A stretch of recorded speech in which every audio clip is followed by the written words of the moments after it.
તો ગાઈસ અમે આવ્યા છીએ કાજલના ઘરે. તો કંકોત્રી તો લખીને પેલા મૂકી દીધી. હવે છેલ્લે કાજલના ઘરે હતી લખવાની, તે લખી દીધી. હવે ખા બે છે. હા ખાઈને ગાઈસ સાંસ્કૃતિક કુંજ જોવા જવાનો છે. સાથે સાંસ્કૃતિક કુંજ જોવા જશું. આબુ કાલી તારે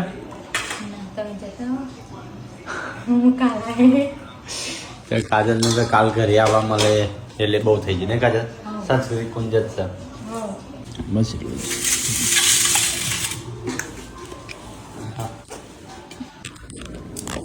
ચલો ગાઈસ ખાવા તો કરી નાખી છે, ફટાફટ ખાઈ લઈએ. થોડા રોટલી આપણે કરજે.